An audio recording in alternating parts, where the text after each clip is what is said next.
मी आता पंढरपूरच्या सर्वात जुन्या इंदिरा गांधी भाजी मार्केटमध्ये उभा आहे। इंदिरा गांधी भाजी मार्केट हे सर्वात जुने भाजी मार्केट म्हणून ओळखले जाते। मात्र याच इंदिरा गांधी भाजी मार्केटमध्ये असलेले घाणीचे साम्राज्य, कचऱ्याचे ढीग यातूनच वाट काढत नागरिकांना नित्यनेमाने भाजीपाला खरेदी करावी लागते।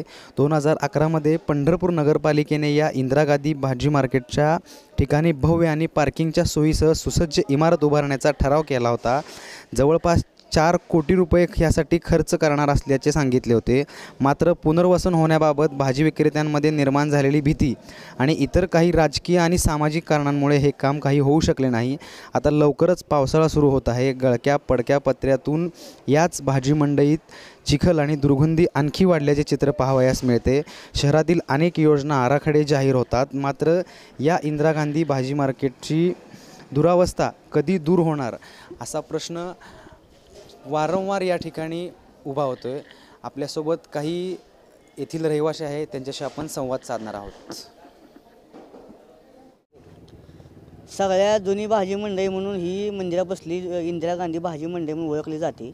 या भाजी मंडईमध्ये व्यापाऱ्यांची जी सडलेली पालेभाज्या म्हणा, फळे म्हणा, या सगळ्या गोष्टी या कुंडामध्ये आणून टाकल्या जातात।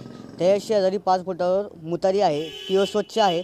गेली 2 वर्ष झालं नगरपालिकेतला कुठलाही कर्मचारी स्वच्छ करायला आलेलाही आम्ही बघितलेलं नाही आहे। त्या 10 फुटावर माझं घर आहे। घरात जेवताना वावरताना सगळ्या या घाणीचा वास येतो। या घाणीतून नगरपालिका आम्हाला कधी मुक्त करणार आहे हेच फक्त नगरपालिकेने आम्हाला सांगावं। पंढरपूरची सगळ्यात जुनी मंडई, ज्याचं उद्घाटन इंदिरा गांधी भाजी मंडई इंदिरा गांधींनी केलं आहे, अशी इंदिरा गांधी भाजी मंडई आहे। तर इथं कचरा हा मोठ्या प्रमाणात असतो। इथं नगरपालिकेचे लोक काय लक्ष देत नाही आणि मध्ये जी देवळा बसले झाडणारं टेंडर आहे, त्या टेंडरचे लोकसुद्धा कचरा आणून इथं टाकत होते। आणि त्याबरोबर इकडं तुम्ही बघताय मुतारी, इथं आमचं घर आहे 10 फुटावर, जेवतानासुद्धा आम्हाला बाहेर बसावं लागतं, इतका वास येतं आहे।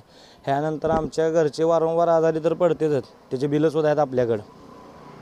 मग ह्याचा निर्णय काहीतरी एकतर कुंड आणि मुतारी तर हलवावी एवढा नगरपालिकेने निर्णय द्यावा। आम्ही तक्रारी वगैरे नगरपालिकेत दिल्यात, परंतु कुणी काय त्याची दखल घेतलं नाही। आणि इथल्या रहिवाशांना अनेक त्रास आहे। रहिवाशांना म्हणण्यापेक्षा इथनं बऱ्यापैकी काळा मारुतीकडनं लोक गाडी लावून इकडे येतात आणि परगावचे लोकसुद्धा जाताना घाणीचा वास घेऊन जातात। दुर्गंधी भरपूर आहे।